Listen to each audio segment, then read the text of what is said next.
제가 얼마 전에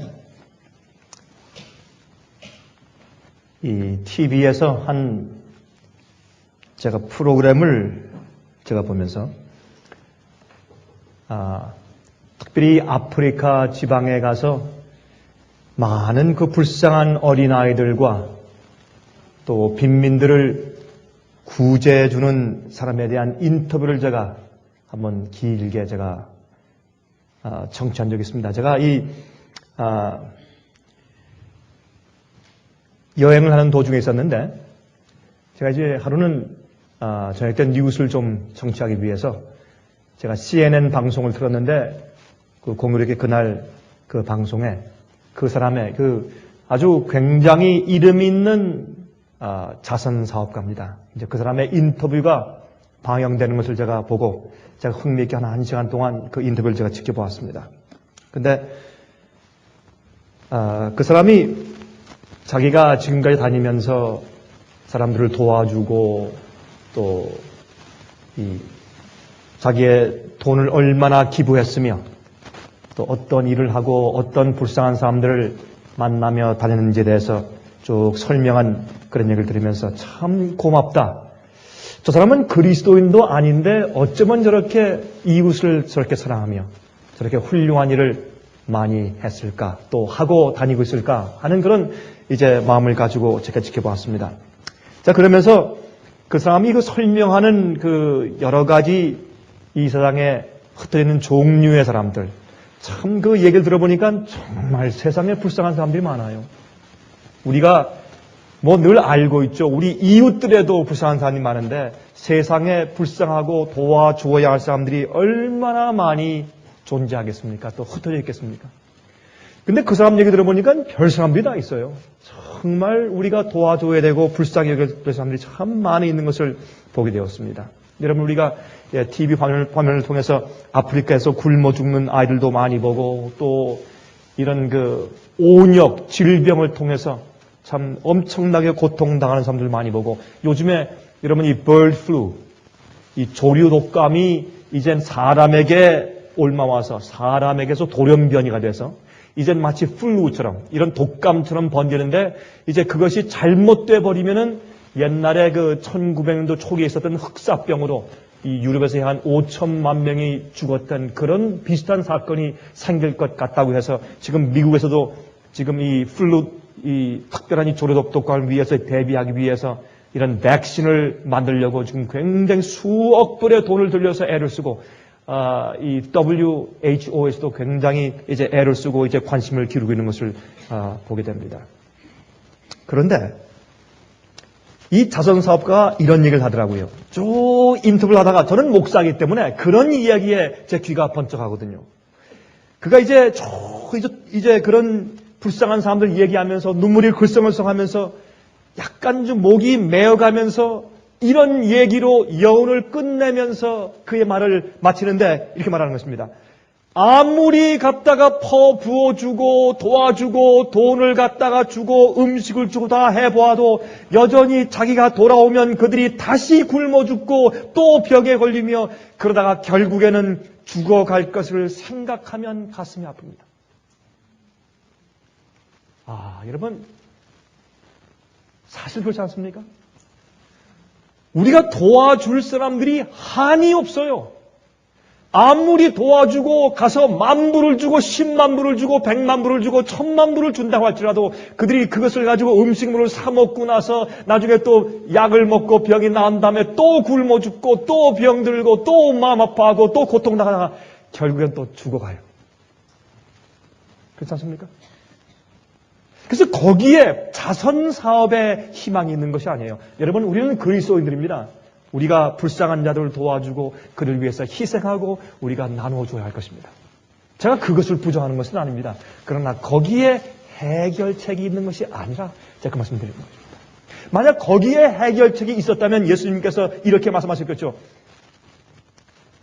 너희가 앞으로 이 세상에 있는 모든 불쌍한 사람들에게 너희 재산을 나눠주고 도와주며 적선하며 그들의 병을 고칠지어다 하고 주님께서 승천하셨을 것입니다. 그러나 예수님께서 승천하시기 전에 교회를 향해서 베푸신 마지막 말씀이 그것이 아니지 않습니까? 주님께서 뭐라고 했습니까? 우리 다 펴서 먼저 보십시다. 마태복음 28장에 있는 말씀 보십시다. 마태복음 28장 18절부터 20절까지 있는 말씀을 좀 펴서 보십시다.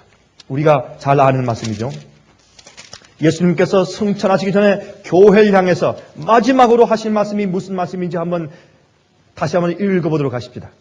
마태복음 28장 18절부터 20절까지 예수께서 나와 일러 가라사대 하늘과 땅의 모든 권세를 내게 주셨으니, 다시 말해서 이제 인류를 구속하시기 위해서 예수께서 하실 모든 일을 끝마치시고 올라가시면서 이제는 하늘과 땅에 있는 모든 권세를, 잃어버린 바 된 죄인들을 구원하기 위한 모든 권세를 내게 주어진 바 되었으니 이제 내가 그 권세를 너희에게 주는데 가서 이렇게 하라. 어떻게 말씀하셨어요? 그러므로가 뭡니까? 이 앞에 말씀하신 말씀을 근거로 해서 그렇기 때문에 결론적으로 하늘과 땅에 있는 모든 권세와 특권을 내가 다 받았으니, 무슨 권세를? 예수님은 이미 그 권세가 있는 여호와 하나님이세요. 여기에 하늘과 땅에 있는 모든 권세를 받았다. 무슨 권세예요? 이 세상에서 예수의 이름을 믿으며 나오는 모든 죄인들을 구속하신 권세를 다 받으셨단 말이에요. 근데 그러므로 너희는 어떻게 하란 말입니까? 너희는 가서 모든 족속으로, 여러분 너희는 그저 있는 곳에서 그랬어요? 여러분, 많은 사람들이 우리가 가만히 있는데 찾아와서 진리를 구하는 사람들이 있어요, 물론. 그러나 숫자가 많지 않아요. 그래서 말씀하기를 너희는 그들에게 가서 가란 말이에요. 그것은 우리가 복음을 전하는데 우리의 수고를 아끼지 말아야 합니다. 우리 시간과 에너지와 우리 자본을 들여서 가란 말이에요. 가서 무엇을 하라 했습니까? 가서 제자를 삼아. 여러분, 제자를 삼기 위해서는 어떻게 됩니까? 다른 사람들이 우리를 신뢰할 수 있어야 합니다. 그러므로 제가 늘 얘기하지만 우리가 전하는 진리도 중요하지만 진리를 전하는 우리의 태도와 성품도 못지않게 중요한 겁니다. 많은 사람들은 말이죠, 우리가 진리를 얘기하지만 진리를 전하는 사람의 성품이 잘못됐기 때문에 우리가 전하는 진리를 거절하는 경우가 참 많이 있는 것을 보고 우리가 가슴이 아픈 것입니다. 그래서 가서 먼저 제자를 삼아 아버지와 아들과 성령의 이름으로 침례를 주고, 내가 너희에게, 잘 들어보세요, 내가 너희에게 어떻게 한? 분부한 어떤 것을? 모든 것을, 그 다음에 가르쳐, 그 다음에 지키게 하라. 여러분, 여기에 있는 말씀은 내가 너에게 가르친 모든 진리를 먼저 가르치라. 제일 처음에 가서 그들이 너희를 신뢰하게 하라. 제자를 삼으라. 너희가 무슨 말을 하든지 다 그들이 다 받아들이게 그들을 제자를 삼으라. 다시 말해서 팥으로 맥을 준다고 해도 들을 정도로 그렇게 성품으로 보이란 말이에요. 그렇게 진리로 살란 말입니다. 그 다음에 내가 너에게 가르친 모든 것으로 그들을 가르쳐. 그래서 내가 너에게 분부한 모든 것으로 그들을 가르쳐서 지키게 하라. 지키게 하라. 여러분, 여기 있는 말씀만 봐도 예수님께서 올라가시기 전에, 승천하시기 전에 이 교회를 향해서 하신 마지막 분부가 무엇인지 것을 알 수 있어요. 가난한 자를 적선하라. 병자를 치료하라. 그런 말씀이 성경에 있어요. 그러나 그것은 우리 교회를 향한 지상 마지막 명령이 아니에요. 주께서 하신 마지막 명령은, 우리의 사명은, 교회의 사명은 예수께서 말씀하신 모든 진리를 가르쳐서 다른 사람들도 그것을 지켜서 같이 영원한 나라에 들어가게 하는 것입니다. 그래서 구원과 진리의 관계는 얼마나 중요한지 몰라요. 진리 없인 구원이 없습니다. 진리를 믿고 진리를 따르고 진리를 순종하고 지키는 일이 없이 구원이 없어요. 많은 사람들이 예수를 믿으면 구원이다. 그 말이 맞아요. 그러나 믿는 것은 무엇이냐면 예수님께서 분부하고 가르치신 모든 것을 따르고 지키는 것이 믿음이기 때문에 그렇습니다. 볼지어다 내가 세상 끝날까지 너희와 항상 함께 있으리라 하시니라. 자, 이 말씀 가운데 전제된 말씀이 무엇입니까? 우리가 주님께서 분부하신 모든 말씀을 가지고 나아가서 사람들에게 가르치고 지키게 할 때에 주님께서 우리와 함께 항상 함께 하시겠다고 말입니다. 그렇죠?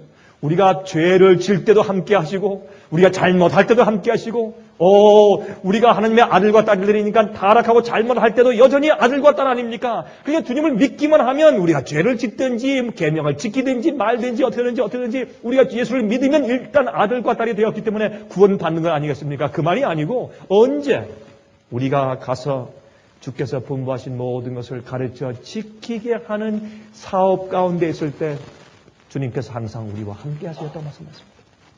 이것은 진리와 관계된 얘기입니다. 여러분, 이 사람들에게요, 밥 한 그릇을 얻어먹고 또 옷 한 벌 얻어 입거나 아니면 집 한 채를 얻었다고 할지라도 그 다음은 여전히 또 배고프고 아프고 고통스럽고 결국은 죽는 것입니다. 자, 그러면 제가 지금 무엇을 말하는 것입니까? 그러면 우리 인간들에게 가장 필요한 것이 무엇인가? 진리입니다. 하나님에 대해서 아는 것입니다. 그래서 우리가 남들에게 가서 만불을 주고 옷을 사주고 정말 홈레스 피퍼한테 가서 밥을 만들어서 매일 가서 공급을 할지라도 그것도 참 중요한 교회가 해야 될, 담당해야 할 부분 가운데 하나지만은, 그러나 하나님께서 우리에게 주신 지상명령은 뭐냐면 사람들에게 진리를 주는 것입니다. 왜냐하면 진리를 주면 모든 문제가 해결이 돼요. 배가 고파도 문제가 없고 가난해도 문제가 없고 결국엔 진리를 주면은 모든 것이 아파도 좋고 모든 것이 해결돼 버려요. 왜? 이 지구상에서는 진리를 더듬어 발견하기 위해서 기회가 주어진 것이기 때문에. 여러분, 정말 그래서 불쌍한 사람들은 진리를 몰라서 죽어가고 있는 사람들이 정말 불쌍한 것입니다.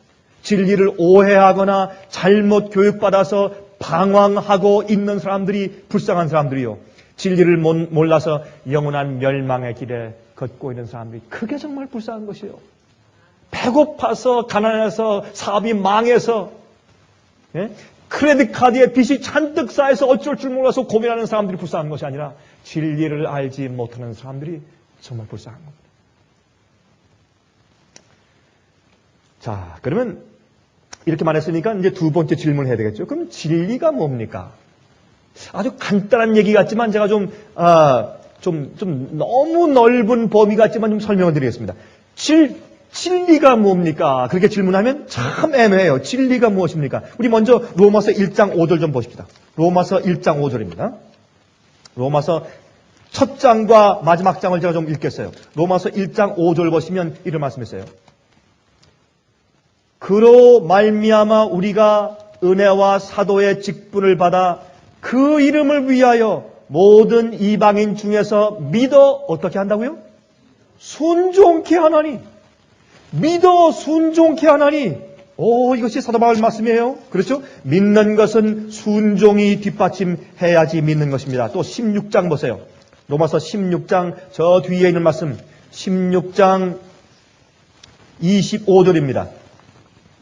16장 25절. 이제는 나타내신 바 되었으며 영원하신 하나님의 명을 쫓아 선지자들의 글로 말미암아 모든 민족으로 믿어 어떻게 해요?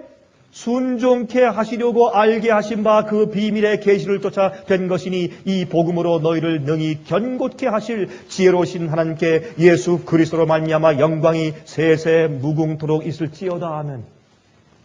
여기에 보면 복음, 내가 너에게 복음을 믿어서 순종케 하려고 내가 사도 직분을 받아 일한다 그랬어요. 그러므로 믿는다고 하는 것은 진리를 안 다음에 그 진리를 지키어 산다는 그 상관관계가 반드시 들어있는 것을 우리가 알 수 있어요. 이것은 절대로 어려운 것이 아닙니다. 이건 철학적인 문제가 아니고 성경을 있는 그대로 읽으면 돼요.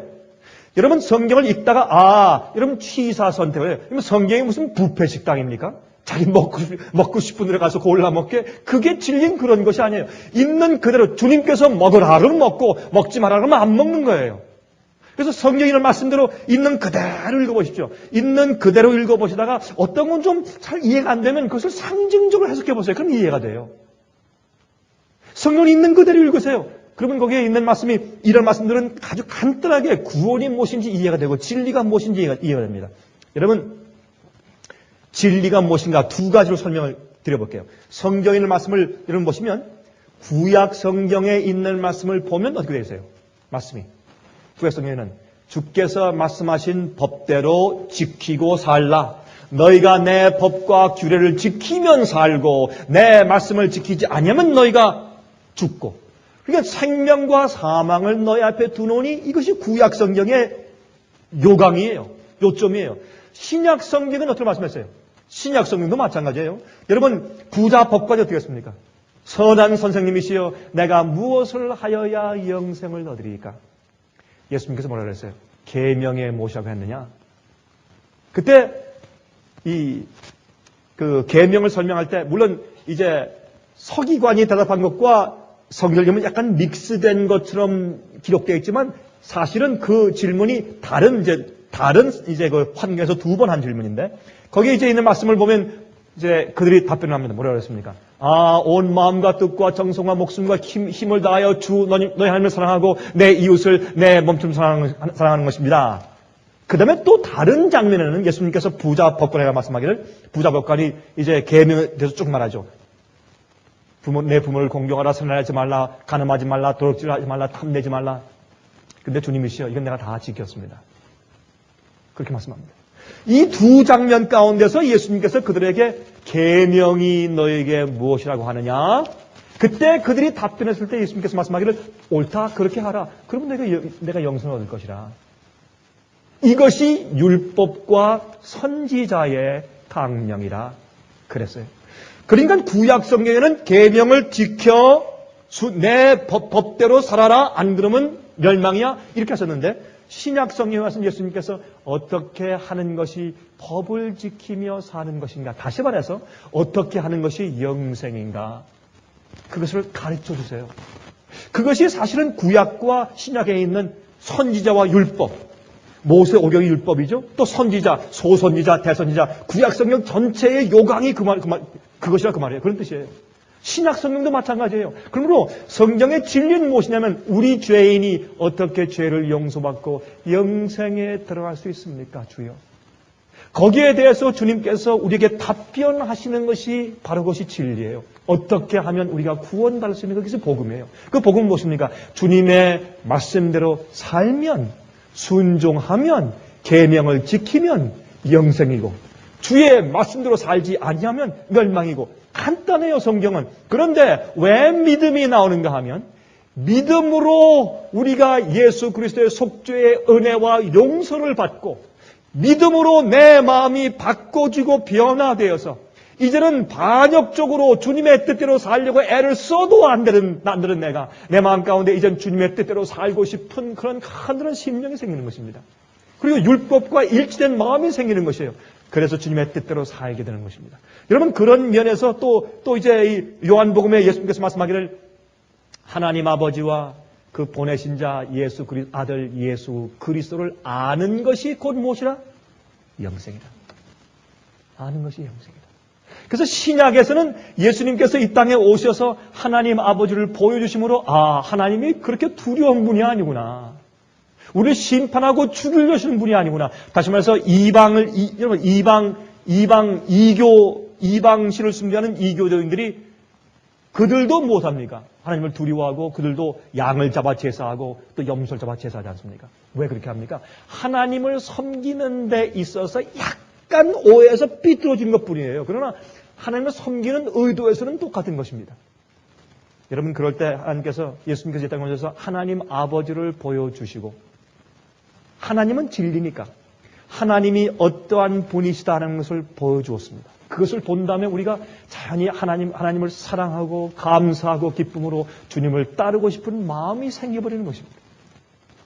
아주 간단해요. 그런데 여러분 요한 웨슬레가 말이죠. 한 번은 런던에서 신학을 공부할 때 한 가난한 학생이 어두워지는 교정 의자에 이 신학생인데 어두워지는 이 교정 의자에 쪼그리고 누워있는 모습을 보고서 아니 자네 집에 안 가나? 그러니까 나는 갈 곳이 없네. 난 집이 없다. 그 당시 사람이 굉장히 가난한 때였으니까 그 당시도 런던에서 말이죠. 그러나 그 학생의 얼굴에 있는 예수님을 아는 화평과 기쁨을 보고 마음 가운데 의아했다는 겁니다. 나중에 이 요한 웨슬레가 이제 졸업을 한 다음에 또 이제 목회를 좀 하다가 신학교 교수가 됐어요. 교수가 된 다음에 미국에 있는 이 조지아주, 지금 우리가 살고 있는 이 조지아주에 선교사로 가기 위해서 배를 타고서 대서양을 건너갈 때 큰 풍랑을 만났습니다. 배가 추풍 낙엽처럼 막 흔들렸어요. 그때 그는 두려워서, 자긴 두려워서, 이 신학교 교수가 두려워서 막 그냥 떨면서 고백하기를, 그때 내가 신학교 강단에서 가르치던 예수 그리스도가 폭풍 안에서 내 마음 가운데 계시지 않았다. 그는 자기 자신을 그렇게 기록을 했어요. 그런데 저기 가판 위에서 말이죠, 몇 명이 무릎 꿇고 간절히 기도하고 있는데 모라비안 교인들 아닙니까? 그 참 유명한 얘기죠. 그 모라비안 교인들이 거기서 기도하는데 가서 보니까 자기는 막 그냥 배가 금방 빠질 것처럼 막 요동할 때 두려워서 이 죽음에 대한, 구원에 대한 확신이 없는 겁니다. 이 신학교 교수가. 그럴 때 두려움 없이 화평스러운 얼굴을 가지고 가판 위에서 기도하는 모라비안 교인들 몇 명을 보고 깊은 감동을 받았습니다. 그래서 자기의 동생 찰스 웨슬레에게 그것을 이야기해 줬을 때 찰스 웨슬레가 그것을 가지고 유명한 찬송가를 지었죠. 풍우대작할 때와 물결 일어날 때. 여러분 그 찬송을 아시지 않습니까? 여러분 그런 요한 웨슬레였습니다. 그러나 그가 나중에 조지아주에서 영국으로 돌아온 다음에 예수님을 진정으로 만나보고 나서, 그리고 성경의 진리는 우리를 죄의 힘에서 구원하여 주는 능력이 있고 참된 복음은 우리의 타락한 마음을 변화시켜서 우리로 하여금 주님의 뜻에 일치하고 주의 법대로 살게 만들어주는 능력이 있다는 사실을 깨달은 다음에 그는 모라비안 교인들의 얼굴에는 화평의 뜻이 무엇인지 그는 그때 알게 되었다 그랬습니다. 왜 그때 굶주렸던 내 신학교 친구가 그렇게 마음 가운데, 얼굴 가운데 화평이 있었을까? 그것을 그는 드디어 나중에 깨닫게 되었다라고 그는 고백하였습니다. 여러분, 성경은 우리가 진리로 구원 얻는다고 말을 해요. 성경은 진리로 구원을 얻는다고 말을 합니다.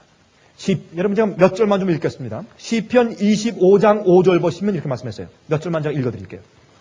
주의 진리로 나를 지도하시고 교훈하소서. 주는 내 구원의 하나님이시니 내가 종일 주를 바라나이다. 시편 43장 3절. 주의 빛과 주의 진리를 보내어 나를 인도하사 주의 성상과 장막에 이르게 하소서 그랬어요. 시편 86장 11절. 여호와여 주의 도로 내게 가르치소서. 내가 주의 진리에 행하오리니 일심으로 주의 이름을 경외하게 하소서. 시편 8장 요한복음 8장 32절. 진리를 알지니 진리가 너희를 어떻게 하리라? 자유케 하리라.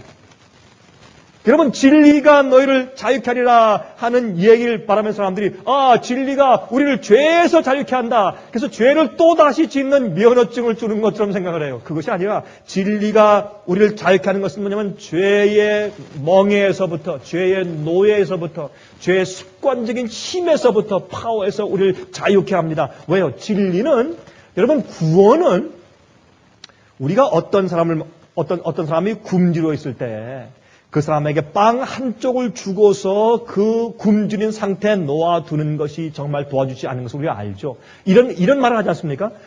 정말 도와주는 것은 물고기를 하나 주는 것보다 무엇하는 것이 낫다?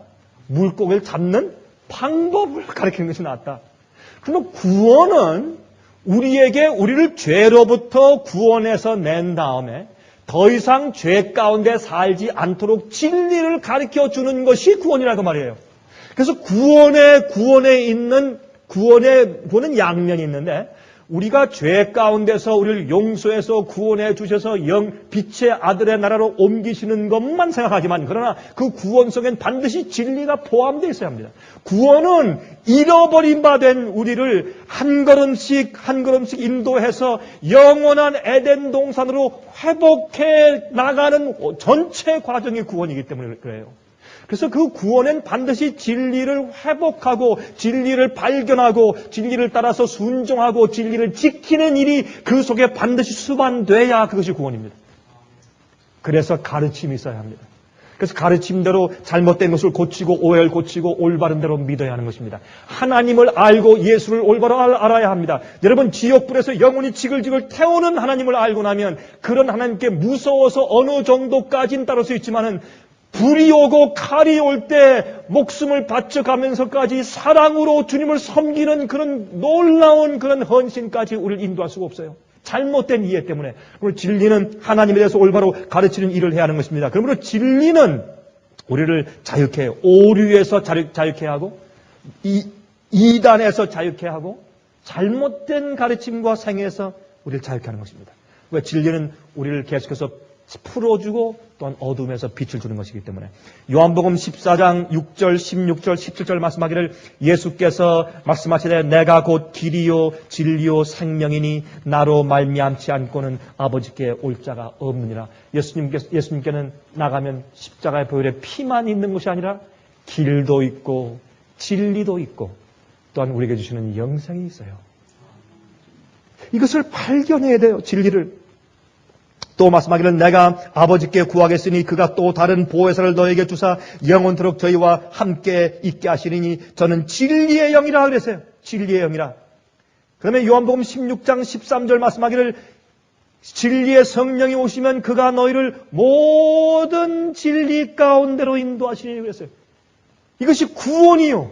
구원은 우리를 잘못된 죄에서 용서받게만 하는 것이 아니라 우리가 잘못된 이해와 잘못된 생활 방식과 죄 습관에서 우리가 해방되어서 나중에 주님 앞에서 온전한 자로 회복될 때까지 우리를 한 걸음 한 걸음 인도하시는 모든 역사가 구속이에요.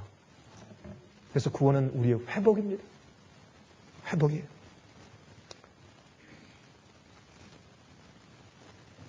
여러분, 그런데 재밌는 것은 말이죠. 요즘에 이 세상에, 온 세상의 교회들을 하나로 묶는 종교 연합 운동이 한창 진행 중입니다.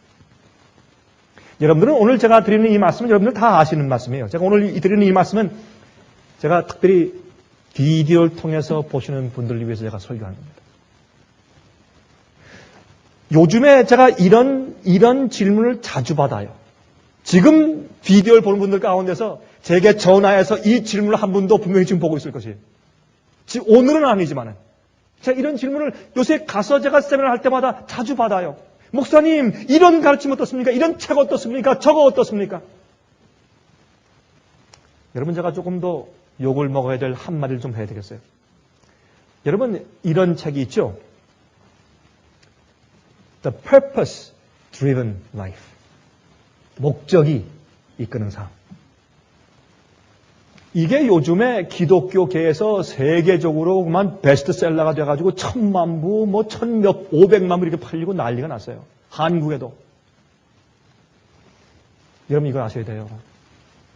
저는 특정하게 그 책을 두고 하는 얘기는 아닙니다. 오늘날 이 세상의 종교연합운동의 모토가 무엇인 줄 아십니까?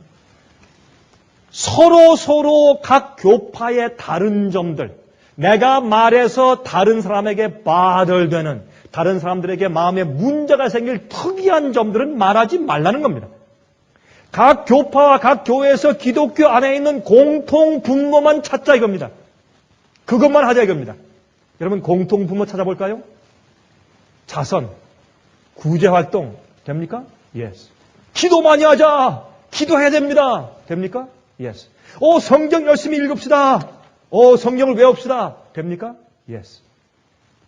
교회에 충성합시다. 됩니까? Yes. 커뮤니티 서비스 합시다. 이웃의 사회 봉사 활동합시다. 남들에게 선한 일을 행합시다. 예수께 인도합시다. 예수를 믿도록 합시다. 십자가 속에 구원이 있습니다. 맞습니까? 맞아요. 다 공통분모예요. 그런데 그 중에 주님께서 우리를 계속해서 진리로 인도하시기 위한 중요한, 아주 결정적인 중요한 진리의 토대들이 빠졌어요.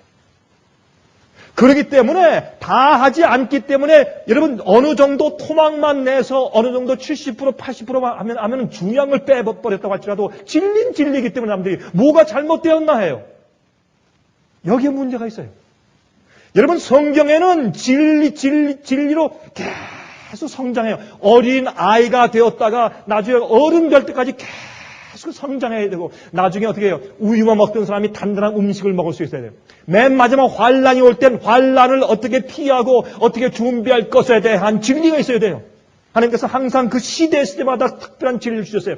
여러분, 노아 시대는 방주를 짓고 거기에 들어가라는 특별한 진리가 있었어요. 엘리야 시대에는 바알을 섬기면 죽어요. 그 당시 모든 사람들은 다 바알이 여호와인 줄 알았습니다. 그들이 바알 신이 바로 그들의 조상들을 애굽에서 구원해 낸 줄로 온 교회가 깜빡 속고 있었어요.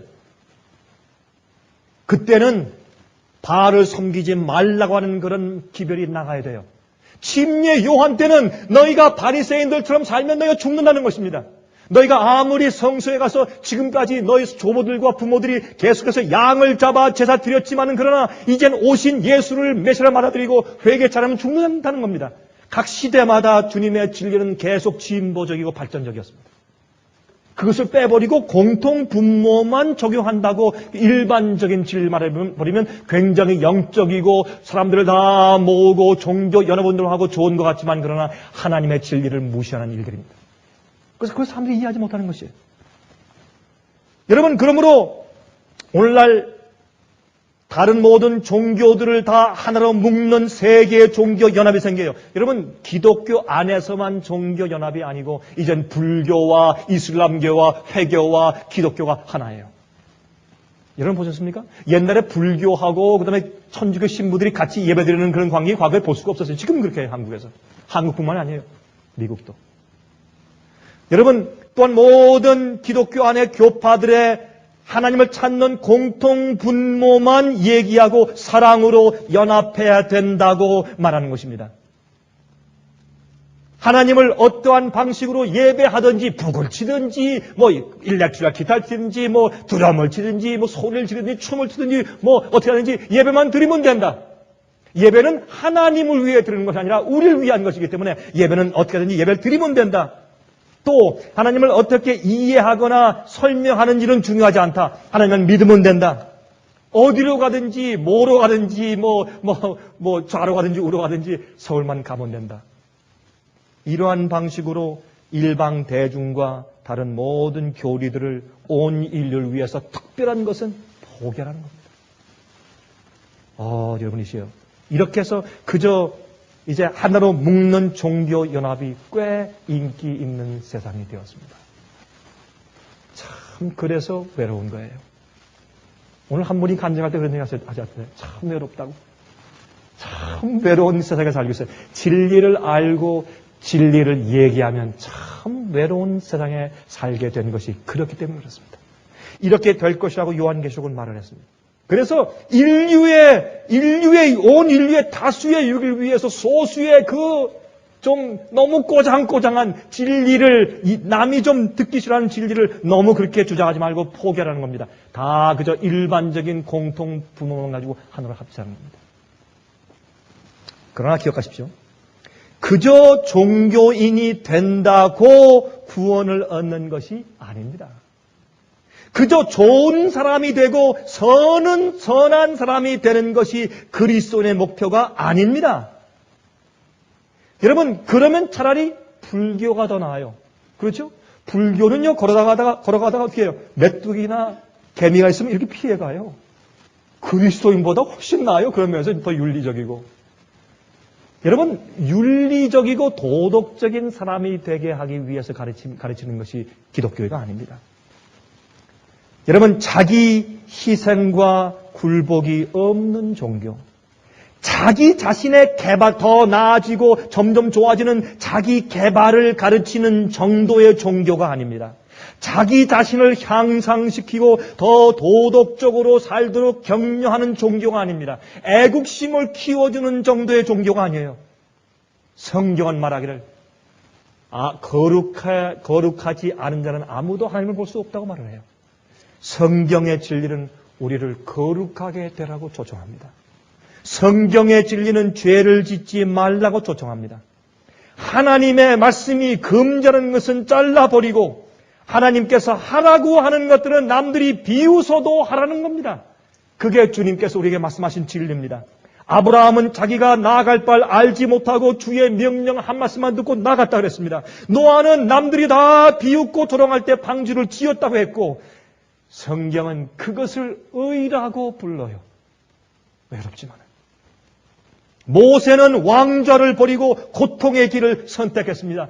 왜요? 주께서 한 번은 가시덤불에 나타나셔서 내가 너에게 분부한 대로 가서 내 백성들을 거기서 꺼내어서 가나안 땅으로 데려가라고 명령하셨기 때문에 그렇습니다. 여러분, 그게 진리입니다. 느낌대로 살지 마십시오. 진리대로 사십시오.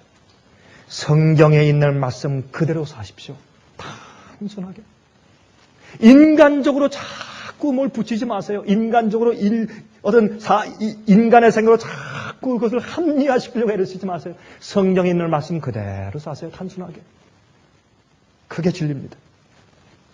여러분, 북미주에 사는 야생 오리에 대해서 여러분 들으셨죠? 야생 오리들은 말이죠. 이 동물들 가운데서 야생 오리들의 부모들은 가장 잔인하다 그러죠. 높은 30피트, 40피트는 높은 나무, 20피트는 너무 높은 나무, 어떤 데는 적어도 15피트 이상 되는 그런 높은 나무 위에 둥우리를 치고 거기에 새끼를 낳는데요. 이제 알을 낳는 것이죠. 근데 알을 낳은 다음에 이 새끼들이 알 속에 아직도 있는데 이 엄마 아빠가 말을 합니다. 그 새끼들에 대해서 어떻게 말하는지 우리 모르지만 꽉꽉꽉꽉 이렇게 말을 해요. 그러면 새끼들이 아직도 부화돼서 깨어나지 않은 상태에서 이제 답변을 합니다. 찌찌찌찌 이렇게 답변을 하죠. 근데 그걸 여러 날 동안 한다 그래요. 그래서 이 엄마 아빠의 음성을 부화되기 전부터 알 속에서 알아보도록 그게 교육을 시킵니다. 그런 다음에 하루는 이제 이 엄마 아빠가 그 둥으로 쏙 뛰어 올라가서 거기 앉은 다음에 하루는 꽉 그러면 이 새끼들이 말이죠. 알을 낳을 때 같은 날 낳는 거 아니지 않습니까? 근데 소리를 지르면 똑같은 날, 똑같은 시간에 알을 딱 깨고 나온다는 거예요. 나와서 며칠 있은 다음에 아직까지 이 날개 쭉정에 털도 별로 안 생긴 그 새끼들이 그냥 짹짹거리고 있는데 밑에 내려와서 이 엄마 아빠가 손을 지릅니다. 점프! 뛰어내려! 이걸 보고 말이죠. 이 생물학자들이 이거 동물들 가운데서 독수리보다도 이 야생 오리들이 제일 이 와일드덕이라죠. 와일드덕. 야생 오리가 이거 제일 잔인하다 이렇게 생각했다 그래요. 나중에 그 이유를 알게 됐어요. 그러면 이 새끼들이 뛰어내리는데 날 줄 알아요? 파라락 거기 다니면 돌멩이처럼 두두두 막 떨어지는 거예요. 그때 이 엄마 아빠가 달려가서 날개로 다 받아, 하나씩 다 받아. 전부 받은 다음에 다시 또 그 새끼를 데리고 올라가서 그 둥지에 올라왔습니다. 그 내려서 또 소리를 점프! 그러면 이 알 속에서부터 훈련받은지라 새끼들은 무조건 뛰는 거예요. 눈이 잘 보여요? 날개가 있어. 그냥 뛰어버리는 거예요. 뛰면 돌처럼 떨어질 때 또 가서 엄마 아빠가 다 날개를 받고 또 올려놓고 그런 훈련을 시켜요. 왜 그렇게 하는가 하면 뱀과 독수리가 야생 오리의 새끼를 좋아합니다. 그래서 그들이 기어 올라오거나 날라와서 채려고 할 때 그때 그들의 유일한 소망을 살 수 있는 유일한 소망은 뭐냐 하면 위험에서 피할 수 있는 유일한 소망은 엄마 아빠의 음성에 순종하는 것입니다. 점프하면 무조건 뛰어야 돼요. 그래서 성경은 제서보다 순종이 낫다 그러는 것이에요. 순종은 우리가 정말 믿음을 가지고 있는지 없는지를 잴 수 있는 유일한 판단 기준이에요. 그 사람이 정말 주님을 사랑하는지 안 하는지 어떻게 알 거냐 말이에요. 예? 그래서 주님께서 순종하라고 하시는 거예요. 그 다음에 순종은 왜 어떤 건 우리가 버려야 된다고 말씀하시고 어떤 건 하지 말라고 하시고 이것은 하라고 하시고 이건 이렇게 하라고 하시고 계명을 지키라고 하시고 이것은 포기하라고 하시고 세상이나 세상 것들을 사랑하지 말라고 하시고 왜 그러시냐 말이에요. 주님께서 무슨 그렇게 해서 우리가 고통당하는 걸 보고 좋아하시기 때문에 아닙니다. 그런 주님께서 하지 말라고 하는 것을 하고 있다든지 주님께서 있지 말라는 곳에 있으면 그것이 우리에게 올무가 되어서 주님의 구원을 경험하지 못할 것을 아시기 때문에 주님께서 진리의 끈으로 하나씩 우리를 인도에 올리시는 겁니다. 진리는 좋은 것입니다. 주님께서 하지 말라고 하고 하라고 하신 것들은 좋은 것입니다. 주님께서 그러한 주님께서 베푸신 진리의 조목과 조항들을 가지고 우리를 구원해 가시는 겁니다. 그것은 율법주의가 아닙니다. 우리 부모들도 아이들에게 어떤 때는 하지 말라고 하고 하라고 하면서 하나님께서는 우리에게 그렇게 하지 말라고 그래요. 하나님 내 마음대로 살겠습니다. 나 먹고 싶은 거 먹고 내가 하고 싶은 거 하고 내가 쓰고 싶은 거 쓰고 내가 벌고 싶은 거 버는데 주님 모두 관습하십니까? 주님 십자가의 피로 용서만 해주시고 구원만 하시지 뭐 잔소리가 많습니까? 그래요. 그런데 여러분, 그러면 여러분들은 왜 자녀들에게 왜 여러분 잔소리 하십니까? 왜 하지 말라고 그러고 왜 하라 그래요? 하나님은 우리에게 그렇게 할 고난이 없습니까, 여러분? 진리는 주님께서 우리를 구원하시는 끈이에요. 그래서 우리 진리를 발견해야 돼요. 진리로 우리가 구원받는 겁니다. 진리대로 살아야 돼요.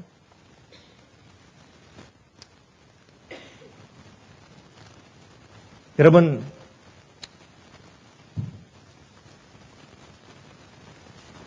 제가 지난 주말 집회, 제가 지난 주일엔 제가 LA에서 미국 교회 가서 제가 집회를 하고 왔는데, 오후에 이제 집회를 하는데, 집회 아주 열심히 지금 강의를 하고 있는데, 한 사람이 손을 들어요. 손을 들면서 이제, 질문을 하는데, 질문하는 게 아니라, 거기 그 교회 장로님인데, 거기에 와 있는 한 사람의 잘못된 가르침이 정말 그게 잘못됐는지에 대해서 제가 좀 다시 리어펌하기 위해서, 다시 확인해주기 위해서 저한테 그분을 위해서 대신 질문해 주는 거예요. 근데 그 질문을 하니까 그렇게 믿고 가르치는 사람이 자기도 또 손을 들고 또 질문을 또 해요. 그래서 마치 토론 비슷하게 돼버렸어요. 그래서 제가 그런 질문 받고 제가 가르치는 것을 중단하고 제가 그 질문을 다 받아서 설명을 해줘서 1시간 정도가 질문에 답변하는 시간을 제가 보냈는데 무슨 얘기냐면 이런 얘기입니다. 성령은 하나의 기운입니다. 하나의 force, 파워입니다. 성령은 개체가 있는 하나님이 아닙니다. 그런 거예요. 이 기독교에 꽤 그런 가르침이 많습니다. 삼위일체 가운데 성령은 그저 하나님께로부터 나오는 어떤 영이고 어떤 기운이고 파워지 인격체를 가진 개체가 있는 또 다른 하나님이 아닙니다. 그렇게 믿는 겁니다. 또 하나는 예수님은 여호와 하나님이 아닙니다. 이런 가르침이에요. 성경에 보기를 하나님은 율신, 하나이신 하나님이라고 했는데 어떻게 자꾸 세 분을 말합니까? 그래서 그랬어요. 그 형제한테. 형제요. 그걸 자꾸 따지는 이유가 어디 있습니까? 자, 그것이 구원 문제와 상관이 있는 겁니까? 그랬더니, 상관이 있대요. 왜 상관이 있습니까?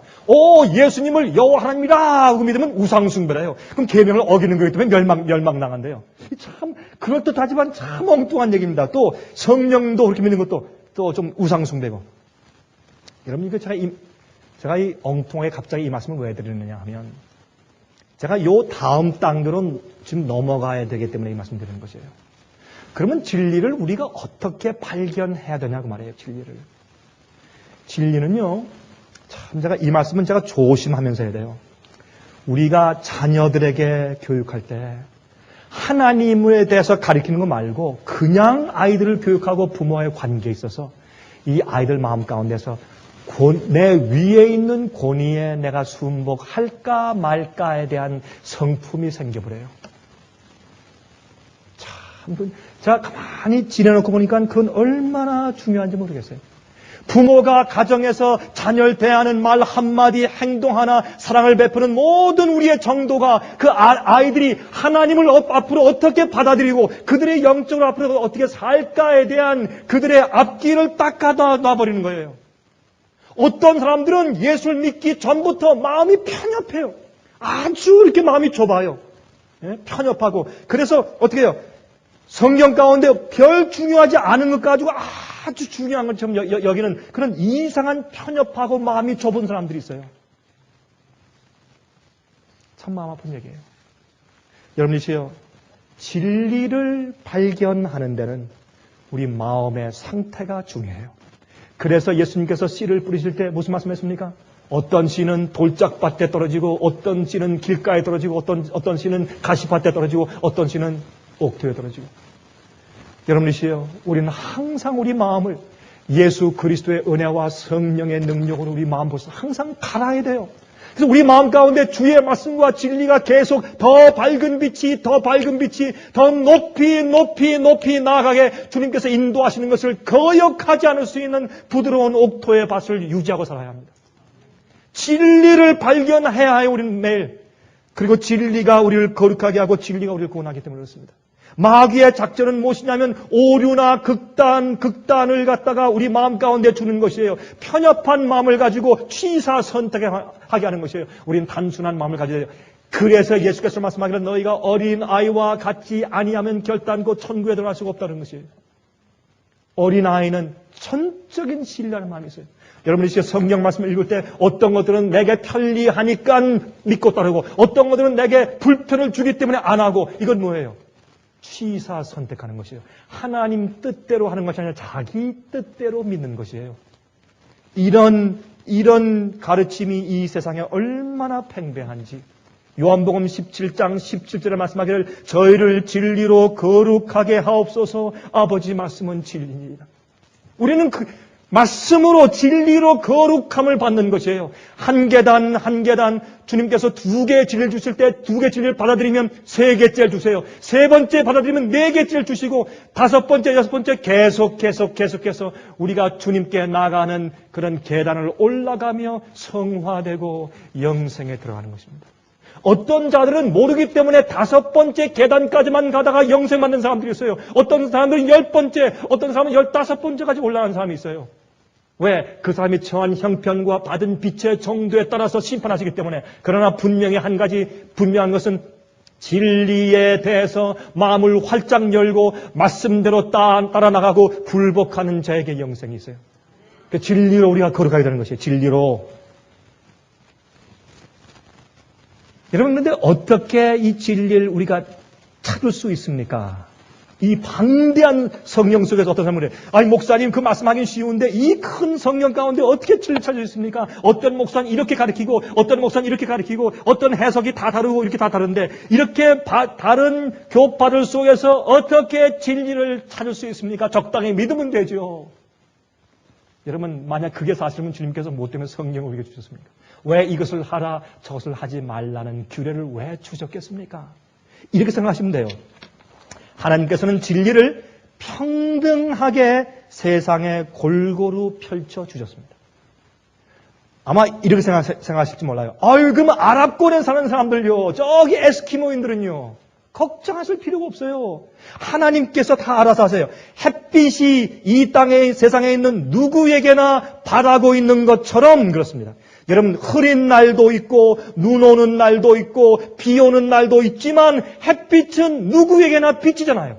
어떤 남쪽에 사는 사람은 더 많이 받고 북쪽에 사는 사람은 좀 덜 받는 차이는 있지만은 햇빛을 받지 않는 사람이 세상에 어디 있어요? 마찬가지로 진리를 찾는 마음을 가지면 진리는 세상에 편만한 것이에요. 진리가 없어서 문제가 아니라 그 사람 마음 가운데 진리를 온 마음을 다해 찾지 않기 때문에 문제가 있는 것이에요. 여러분, 제가 스칸디나비아 반도에 갔을 때, 제가 덴마크에 가고 스웨덴에 갔을 때, 제가 스칸디나비아 반도를 여행했을 때 제가 느낀 것이지만, 거기는 겨울에는 낮이 아주 짧습니다. 어떤 때는 하루에 그저 한 3시간 정도밖에 햇빛이 없고, 어떤 겨울엔 하루 종일 그저 뿌연 안개 낀 날 같고 햇빛이 별로 없어요. 그러나 거기에도 햇빛이 있어요. 누구나 자기가 처한 환경과 처지에서 발견한 빛에 따라서 심판을 받습니다. 그러므로 여러분, 우리는 빛을 찾아야 돼요. 여러분 보세요. 성경에 보면 예수님께서 말씀하기를 새들과 이런 모든 동물들, 심지어는 이 땅에 있는 풀들과 꽃들까지 하나님께서 기르신다. 다 먹이를 주신다 그랬죠. 근데 보세요. 아니, 하나님께서 이 새들한테 자, 얘들아, 여기 먹이 있다. 우우 이렇게 뭐 뿌려주는 거 보셨어요? 없어요. 아니, 무슨 개들, 고양이나 무슨 짐승 놀아가서 여기 먹이 있다고 갖다 주고, 하나님께서 하늘에서 내려오는 개밥통을 본 적 있어요? 없단 말입니다. 그런데 성경에 왜 하나님께서 그들을 먹이신다 그랬냔 말이에요. 그건 뭐냐면 하나님께서 먹을 것을 세상에 쫙 깔아 놓으셨어요. 그러면 그 동물들과 새들도 아침에 일어나서 부지런히 찾아서 자기들이 알아서 골라 먹어야 돼요. 아닙니까? 우리 인간도 마찬가지예요. 하나님께서 진리를 세상에 꽉 갈아놓으셨어요. 성경이 없는 것이 어디 있고 진리가 없는 것이 어디 있어요. 진리 빛이 다 있어요. 핑계하지 마세요. 다 있는데 자기가 부지런히 일어나서 그것이 가장 중요한 것처럼 여기고 가서 찾아서 자기가 먹어야 돼요. 먹이는 자기가 먹는 것이 누가 먹여줍니까, 그거를. 진리를 몰라서 여러분 하나님께서 앞으로 심판하실 때 내가 너에게 준 그 환경과 시간, 네가 진리를 발견할 수 있게 내 주위에 진리를 갖다 뿌려놓고 너에게 시간을 주었는데 그 시간을 너는 어디에 썼느냐? 그렇게 심판하실 겁니다. 만나가 내렸을 때 땅에 다 내렸지만 그들이 눈을 비비고 나와서 그들이 만나를 보고 긁어 다 갖다가 그들이 먹었어야 돼요. 진리는 우리 옆에 항상 있어요. 진리를 발견하고 싶고 알고 싶고 하나님이 그립고 영적으로 목마르고 영생에 목마른 자들에겐 진리가 항상 보이게 돼 있어요. 찾지 않고 마음이 어두우니까 보이지 않는 것이지. 그들이 찾아야 합니다. 자, 그러면 어떤 자들이 진리를 찾습니까? 두 가지입니다. 성경이 간단하게 말해요. 두 가지입니다. 첫 번째, 온 마음을 다해 찾아야 합니다. 예레미야 29장 13절에 말씀하기를 너희가 진심으로 나를 찾고 찾으면 나를 만날 것이라. 온 마음을 다해 찾아야 돼요. 다시 말해서 진리를 아는 것이 내 생에 가장 중요한 것이 돼야 돼요. 자식을 교육시키고 일하고 돈을 벌고 집을 짓고 사는 것들이 중요하지만은 그러나 그보다 더 중요한 것은 진리를 알고 하나님을 알기 위한 내 마음이 간절해야 돼요. 그것이 내 생에서 가장 중요한 것이 되어야 합니다. 그럴 때 진리가 보이는 것입니다. 여러분 밭의 보화에 대한 그 얘기 아시죠? 예수님의 비유. 밭의 보화는 여러분 그 보화 그 땅을 어떻게 해요? 그 땅을 사기 위해서 그는 돌아가서 자기가 가진 것을 전부 다 팔아서 와서 그 땅을 샀다 그랬습니다. 왜? 보화가 있는 그 땅은 보화를 발견했지만 아직 그것은 자기 것이 아니에요. 무슨 뜻입니까? 진리를 발견하기 위해서 내가 가진 모든 것을 포기하고 주 앞에 굴복해야 돼요. 여러분 제가 여러분 당장 직장을 그만두고 사업을 집어치우라 말입니까? 그 말이 아니에요. 여러분이 하고 있는 모든 것들보다 진리를 알고 하나님을 아는 것이 더 중요해야 된다 그 말이에요. 심지어 주님께서 이것까지도 다 버려 하면 알겠습니다 하고 내가 가진 모든 것을 다 아브라함처럼 아들을 포기한 것처럼 전부 다 포기할 수 있을 정도까지의 마음을 가진 자에게 진리가 확실하게 보이는 것이에요. 두 번째, 마음이 청결한 자가 하나님을 볼 것입니다. 마태복음 5장 8절이죠. 마음이 청결한 자는 복이 나니 저희가 하나님을 볼 것입니다. 마음이 깨끗해야 돼요. 회개해야 돼요. 마음이 순수해야 돼요. 여러분 저는 전도 목사 아닙니까? 제가 다니면서 전도하고 다니면서 어떤 때는 기적들을 봐요. 근데 기적들은 제가 자랑할 것이 아무것도 없어요. 어떤 분들은 이제 어떤 분들은 저한테 그러더라고요. 참 제가 하늘에 올라가면 제일 처음에 예수님께 감사하고 두 번째는 강 목사님께 가서 감사해야 됩니다. 그래서 왜 그렇습니까? 그랬더니 목사님이 저한테 진리를 가르쳐 주셨으니까. 제가 그랬습니다. 그거 틀렸습니다. 그 얘기는. 참 저한테 기분 좋은 얘기는 사실 저 사람이니까 저한테 기분 좋은 얘기예요. 그리고 틀렸습니다. 왜? 진리를 가르치시고 인도한 분도 예수님이고 구원하신 분도 예수님이기 때문에 나도 내 자신도 가서 내 멸관 벗어서 예수님 무릎 앞에 놓고 내가 주 앞에서 울 겁니다. 나를 인도하고 내게 진리를 보여주시고 가르치신 분도 예수님이기 때문에 우리는 인간에게 감사할 사람이 아무도 없습니다. 저는 그렇게 얘기했어요. 마음이 청결한 자. 다니면서 보면 어떤 사람들은요 몇 마디 얘기하면 10마디 알아들어요. 금방 그렇습니다. 금방 나중에 한 달이나 1년 후에 가면 엄청나게 성장했어요. 누가 가르쳤습니까? 목사님 가르친 사람 없습니다. 내가 그 말씀 들은 다음부터 내가 눈이 떠서 말씀을 읽는데 성령께서 나를 가르치셨습니다. 요한일서 2장에 보세요. 기름 부음을 받은 자는 아무에게도 가르침을 받을 필요가 없다고 했어요. 진리는요 참 이상한 거예요. 진리는 온 마음을 다해서 찾는 자에게만 보여요. 또 마음이 깨끗하고 청결한 자에게만 보이는 것이 진리예요. 똑같은 진리가 있는데 한 사람은 보고 한 사람은 못 봐요. 그러면서 진리를 몰랐다 그래요. 여러분이시여 하나님께서는 진리를 온 세상에 다 뿌려놓으시고 진리를 받아들이고 진리대로 사는 자를 구원하시면서 그것을 의의 표준으로 삼으시는 겁니다. 시간이 이제 많이 지났기 때문에 제가 이제 이것만 좀 말씀드려야 되겠네요. 여러분, 아시안 쓰나미가 여러분 작년 12월 달에 아시안 쓰나미가 5분 안에 16만 명이 사망했어요. 한 신문 기자가 그걸 보고 말했습니다. 천연재해에 대해서 보고하면서 말하기를 바닷물이 육지로 넘어오는 상황을 보고 이제 무엇을 붙잡고 살아야 합니까? 참 멋진 얘기죠. 또 아니 우리가 늘 밟고 서 있는 이 땅이 꺼져서 흔들면 내려가 앉으면 이젠 우리는 무엇을 붙잡고 살아야 됩니까? 또 우리가 늘 우리에게 공기를 제공해주는 바람이 갑자기 100마일 이상 불면서 우리의 집들을 날려보내는 상황이 되면 우리가 무엇을 붙잡고 살아야 됩니까? 이제 앞으로 우리가 붙잡고 살아야 될 것이 없다고 말입니다. 그러므로 우리가 무엇을 붙잡을 수밖에 없습니까? 마지막에 진리대로만 사는 자를, 진리만 붙잡고 살 수밖에 없어요. 여러분, National Oceanic and Atmospheric Administration, 이것을 줄여서 그러니까 노아래요. 노아, NOAA, 노아예요. 이 노아는 뭐냐면 세계 수나미, 해일, 이 폭풍, 이 바닷속에 있는 그 지진을 경고하는 경고지 같아요. 그 이름을 노아라고 불렀어요. 옛날 홍수 노아. 예? 근데 매년 태평양 바닷속에서 120번 이상의 큰 지진이 있어요. 미국에 있는 태평양 바로 근처에 말이죠. 거기에 오레곤 주, 워싱턴주, 캘리포니아주 바로 옆에 아시아 쓰나미가 일어난 똑같은 지형이 밑에 있는데 거기서 큰 지진이 몇 번씩 일어나는데 아직도 미국에 큰 쓰나미가 생기지 않는 이유는 과학자들이 말이죠. 이 노아산타에서 이제 곧 미국에 곧 옵니다. 저 아시아 쓰나미보다 훨씬 더 큰 것이 미국에 온다고 경고하는 이유가 뭐냐면 그런 지형이 미국에 있기 때문에. 근데 왜 생기지 않습니까? 진리로 인침받은 자들이 아직 채 숫자가 차지 않았습니다. 우린 모르지만은 하나님의 눈에서 주의 종들에게 인치는 삶이 끝나지 않았습니다. 여러분 보세요. 지금 미국에서 요즘에 수프림 코트의 남인이 이 알리토 법관을 이 판사를 갖다가 지금 연방정부 판사를 갖다가 미국 수프림 코트에 거기 넣기 위해서 지금 부시가 임명했죠. 이제 좀 투표하려고 하죠.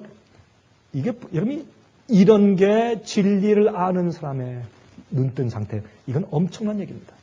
그 사람이 당선돼서 들어가면 이제는 이 9명 가운데 5명이 천주교의 법관이 돼요. 이것은 미국 헌정 역사상 참 이상한 일이에요. 왜 이런 일이 생깁니까? 앞으로 짐승의 표에 관련해 짐승의 표를 안 받으면 사고 팔고 못한다는 명령이 대통령에서 이제 나타날 때 그때 이것이 합법적인지 아닌지를 국회에서 가리잖아요. 대법원에서 가려요. 여러분이시여, 이런 것들은 얼마나 놀라운 이행성취인지 몰라요. 지금 세상이 흔들리고 있어요. 마지막에 진리대로 서서 사는 사람들만 구원받을 것이에요. 예수 그리스도의 피의 보혈로 구원받는 건 사실이요. 예수를 믿음으로 구원받는 건 사실이요. 그러나 피로 용서받고 믿음을 가진 자는 예수의 피로 정결케 하고 거룩해지는 경험을 하며 주님의 뜻대로 살고 진리를 사랑해요. 진리를 알기 원해요. 진리대로 사는 것이 기쁘고 즐거워서 진리 안에 거하게 되는 것입니다. 여러분 늘 진리를 발견하며 사시게 되시기를 간절하게 바랍니다.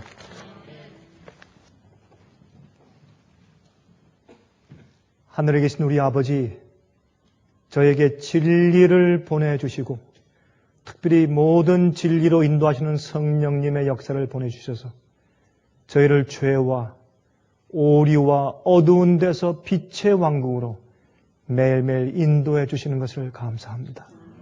주님이시여, 우리를 세상에서 데려가 주시되 주께서 오실 때만 하시지 말고 지금 매일매일 생활에서 저희를 죄로부터 세상의 부패로부터 저희를 데려가 주시길 기도합니다.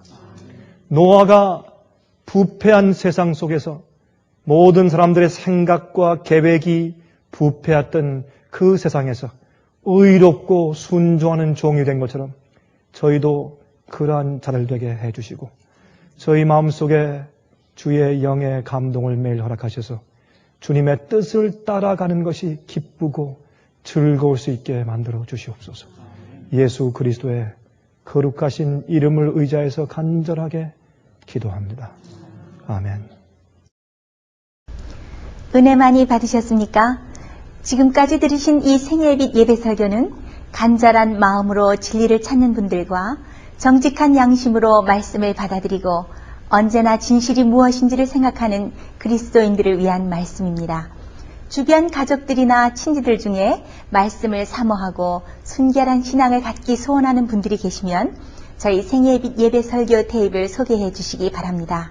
매주 원하시는 분들의 가정으로 직접 배달되는 생애빛 예배 설교는 개인의 신앙 부흥이나 소규모 그룹 예배를 위하여 비디오와 오디오 카세트 테이프, DVD, CD로 제작되었습니다.